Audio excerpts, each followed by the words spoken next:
Welcome everyone. Hi, I'm Rebecca Spohr, Sales and Partnership Manager for Rome Migration Law.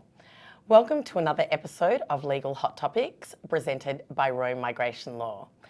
It's my absolute pleasure this morning to introduce Mr. Byron Leong, Partner of Relationship and Family Law at Landers & Rogers. Byron is a specialist family lawyer who strategically guides his clients through legal complexities arising from the breakdown of marriages and de facto relationships, and how to protect family businesses from the impact of separation. His family law expertise includes dealing with property, parenting, child support and maintenance matters that arise before, during and after the end of a relationship. He has significant interest and expertise in international family law, involving overseas assets and international child custody matters. Landers & Rogers is a leading independent Australia law firm comprising of over 600 people and 85 partners. Hi Byron, it's so great to have you here this morning. How are you? Wonderful, terrific. Glad to be here, Beck. Thank you so much, Byron. Byron, I'd love to start by firstly asking you, what are the family, the changes in the law that you've seen in family law and how it affects different aspects that maybe our viewers might not consider? Wow, Beck. Where do I start? Is probably it. Probably considering that my practice as a family lawyer has gone over 20 years, Wow. So that we've definitely seen so many changes in not only what the law does, the dynamics of families, what it means to be a family. So there are definitely so many things that have changed, I guess in my time and will continue to change. One of the things for me that I've definitely seen in more recent times is that the impact of a separation now is spreading, or is more being recognised more, that it's not just sort of like the family unit that's affected. So normally, is that most of us understand is that when people separate, it definitely affects the mums and the dads, definitely the children, and then you have the extended family that's often involved. So that's definitely the greater understanding that many people have personally experienced. But what we're definitely sort of like seeing now is more, well, how's that actually affecting workplaces? I completely understand. I mean, you could see it. It will trickle down into the workforce. And there hasn't been really, I think, much of a measure on looking as to how that's been affected. Yeah. If we take, I guess, really simple things is that obviously your attention is away from your work as an employee. So if you have an employee that's essentially going through a separation, what does it mean for them? Is, obviously they've got so much going on at home. Yes. You don't necessarily see what's happening in that background, what's happening with the children's scenario. You hear about where people get excluded from their homes, they might not have access to funds. So all those sorts of things are, in the background of someone. And so then, we often say is that how do they bring their best person to work? Yeah. Are workplaces, I guess, appropriately dealing with that? Yes. Is one thing. And then from, I guess, a HR perspective, is then measuring that. Yes. And from what I've looked at, as a family lawyer, less so in probably the workplace sort of like regime, is there's not a lot of data on that. No. About, well, what's the impact? Some of the stuff that I've read is saying is that people can be affected very easily for 12 months, and it's probably even longer. Yeah. Right, and yes, we often say, even as a family lawyer, is that time heals or things get better. But from a productivity perspective in the workplace, is that they could be down, 40%. Yeah. And that's made up of things like, as I said before, probably diverted attention. Yes. From things as how do you sort of like concentrate, absences. That would be huge. You have to take time. Yes. Right, is it not only to, I guess, process what's happening. There's lawyers' appointments. That if people go down that path, we do encourage dispute resolution and people to resolve matters, but that also then means them engaging in that dispute resolution process, which is a definite must. Because the sooner that you can, I guess, resolve as many issues as you can, it hopefully enables a degree of normality Yes. to return. There's issues with if you have young children, or even not even young children, Yeah. you can have teenage children. So how do we deal with the kids? Time. They're struggling. They Yeah. often struggle with their separations. So there's that. So there's the attention away, the time away, and then what sort of impact does that have on an overall what we call productivity? Yes. For Or your work. performance. Exactly. And is it fair? Yeah. As we look at it. So statistically, this is is separations about 1 in 3, That's a huge number. right? So Is that just in Australia? I think that is probably one that's consistent around most of the Western worlds. Okay. So I remember looking at some UK data, and they're essentially quite similar, and may even be a bit smaller, as in the sense that there's a greater. So this is a huge area. I mean, 1 in 3, it's not like a problem that's not going to affect nearly 100% of, the workforce. This is massive. Separation, divorce, any kind of, relationship breakdown, 1 in 3. I mean, this is a really, really huge area that really needs to be looked at, I feel. Obviously, it's something that I've never seen come up before in regards to HR planning, but I could see it really being beneficial, especially for those bigger organisations, to really take this into consideration in their planning and just workplace culture, and how to take care of people and their staff during these periods. I mean, Beck, that's and I think that's where the direction is that people need to be looking. Yes. Even if you took some arbitrary sort of like numbers, so if you had like an organisation that had say 30 people, Yes. right, and if you worked it out saying 1 in 3 in separation, is that we're taking 10. We're taking 10 people out of a 30 people organisation that will be affected directly. Yes. Then you look at that and then you multiply it out, right, to say, well, then what's then that impact of those 10 people being affected? Obviously, hopefully never at one point in time, Yep. but over various points in time, is that where does that then affect the organisation? Yep. Right. And at the moment, we've only been talking about probably more employees. Yep. Yes. In that space, you then take organisations where you have key stakeholders. Okay. So if you've got CFOs, you've got the directors, you've got the business proprietors, you've got the founders, is that if they then are going through it, is that what's then the flow-on effect for their organisation? Who reports to them? Are they getting the right messages? Are the right procedures put in place? Completely understand. And how are they coping? Yeah. So that means is that everyone has their roles, and saying is that it's not uncommon for us to see, sadly in a separation, is that that diversion of attention is then that has an impact on the work that's coming in. Yes. Right, or the work to be done. And that means is that you've got lower productivity, lower profit margins, and that then affects the organisation more so. And I'm assuming it would affect their culture as well. Absolutely. If everyone's not in that right, mind frame, and they're going through these kind of things, it's definitely going to have a massive effect on the culture as well. And then from the flow on from that too, is that sometimes it's actually not even the parties that are actually involved in the business. Okay. Right, you could have your business partners, other key stakeholders, is that particularly if someone is an owner in that business. Yes. And they might have, usually it's owned through company shareholding, so they might be a significant shareholder. Yes. So that what you find is that, unfortunately, in the family law process, is that these business partners or other shareholders, they actually get pulled along, Okay. where it would require for them to give information as to how the business operates, or them personally, as to what do they receive from the businesses by way of profits and those sorts of information that then gets tabled in discussions. So that is definitely something that I think a lot of organisations haven't really turned their minds to. Yep. Or they've never actually sat down and said, well, can we look at what some of the metrics are, surrounding about, leave periods for people, Yes. and what does that mean, downturns in the business, can you actually even measure it? Yep. Is probably a quite a difficult thing to do. Yeah.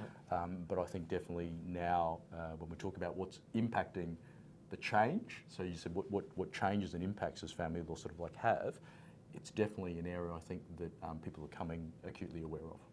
Yeah, really interesting. Any tips on how to minimise the impact of separation, Byron? Yes, got a few. As part of, I think, as an advisor, and I've definitely found that I guess my role as a family lawyer, I think, has evolved and changed over time.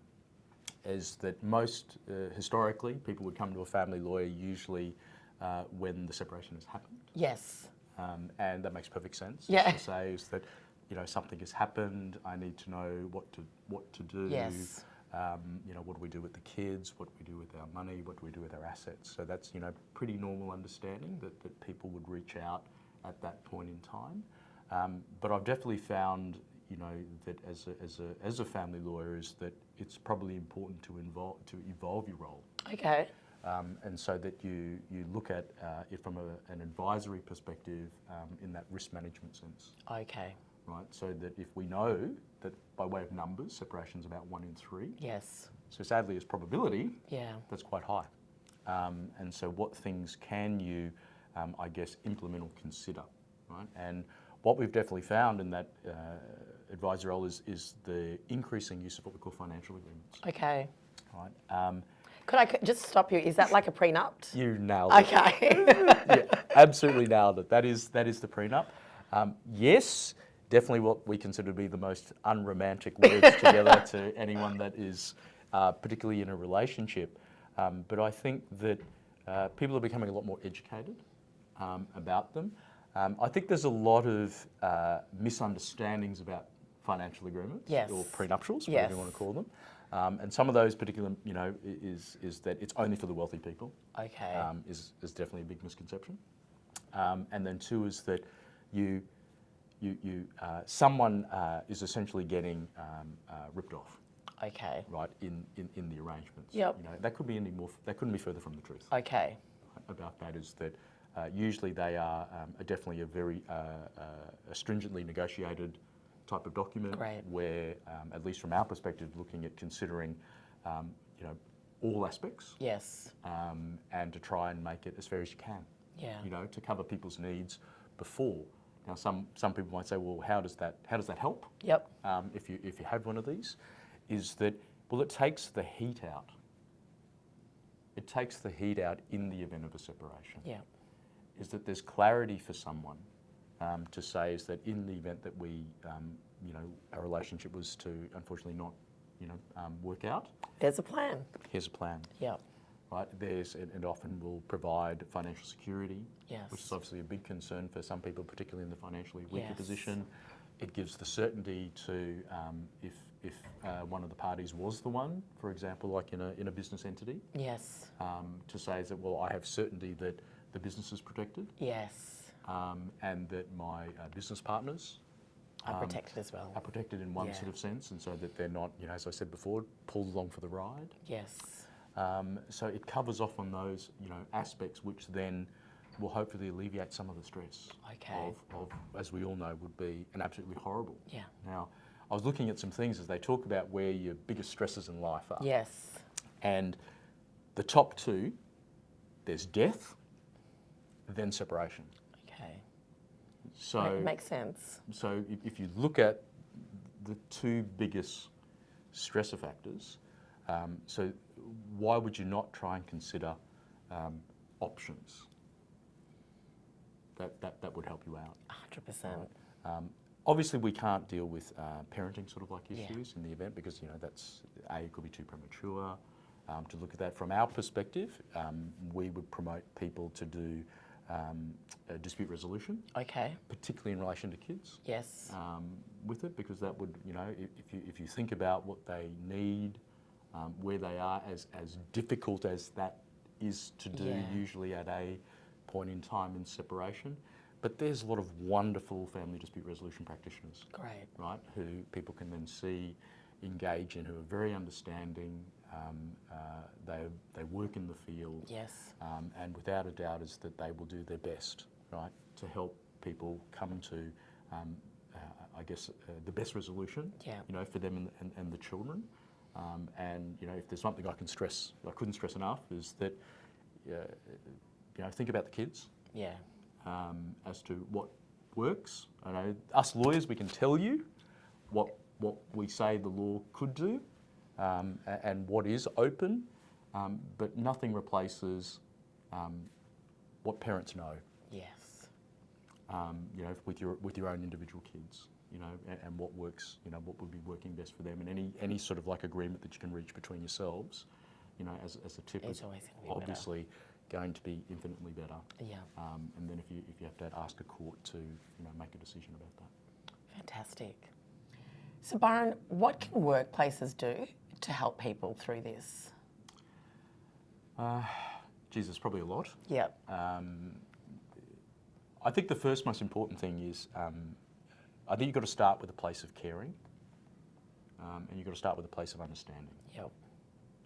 Is that everyone experiences probably the separation differently, and that there has to be a consideration of what can we do Yes. to try and alleviate some of those stresses. Is it along the lines of considering in terrible word, performance management, Yep. of how that's affected essentially them with it, and that they can see that the supports are there. Yes. And again, not to use the usual cliche of the importance of team, Yes. and that supporting the team, if you know that there is someone else there to help work on a matter, or help them Okay. out in their duties and whatever their responsibilities are. Yep. Maybe easing some of those responsibilities, for a period of time, Yes. so that they don't feel that they can't talk to you, like as an employer, or talk to you about it, right? So that's definitely from the perspective of, I guess the employees. Yep.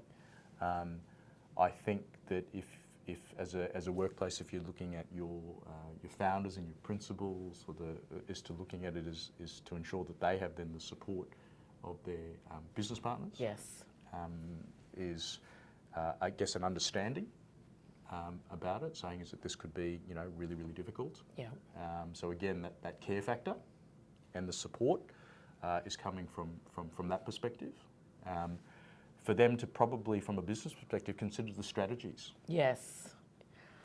Implement strategies in the sense of, well, if someone was to go through this, right? Do you consider, for example, key stakeholders to discuss the idea of the prenuptial or the financial agreement during the time when someone joins? Yeah. Is to say, well, from the I guess from the perspective of the overall business, I do a lot of work in the private office space. Yes.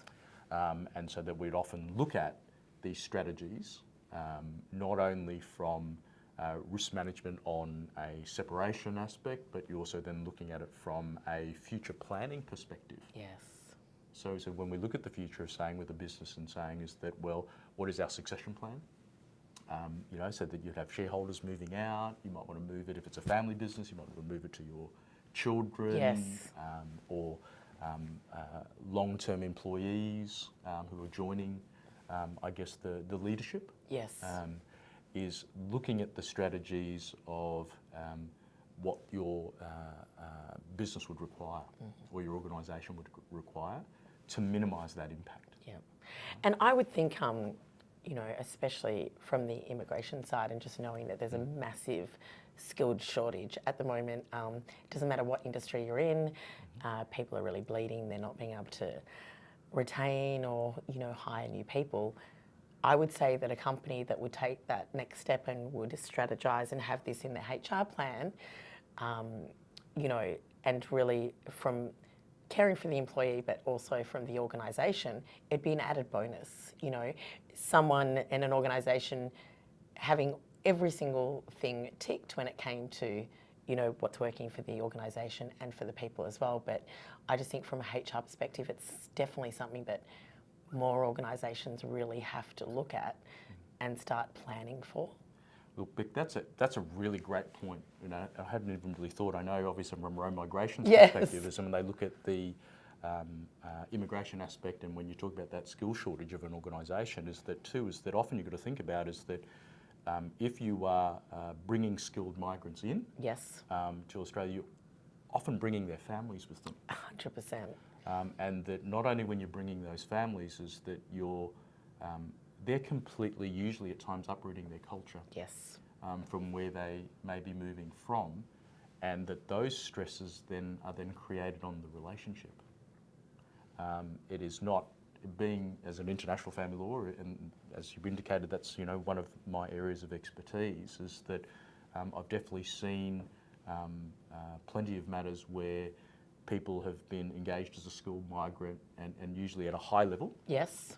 Simply because of the skill that they Yep. have, and they have moved from wherever they're from. As an example, you take China, and they've come to Australia to deal with a position here, but then that could be incredibly difficult for their families if language is an issue, Yes. culture is an issue, and so therefore that then results in a strain, Yes. and that could actually have even bigger impacts if they were to separate here. Okay. Right, and that leads to probably something we could talk about for hours, where we talk about, well, then you then have what we call jurisdictional disputes. Okay. As to, is it Australian assets, is it Australia that's going to be dealing with it, is it the overseas country where they were married Wow. to be dealt with it, and again, that's more like how long's a piece of string. Yeah. But from an organisation's perspective, where they're looking at those skilled migrants, Yes. and looking to say, well, we would love to bring these people in because they're going to be great for our organisation. They're just things that they just need to be aware of as to how does that then mix, and then it then dovetails into the immigration aspect Yes. on particular visas, and then who's got the primary visa and how that does affect. And again, we could probably talk about that.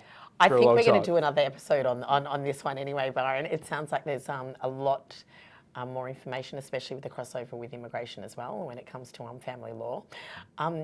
But thank you so much for your time this morning. It's an absolute pleasure. Always love working with you and Landers and Rogers. Thank you so much, Landers and Rogers, for the room today. We will see you again for another episode. Thank you again for joining us, and we'll see you soon.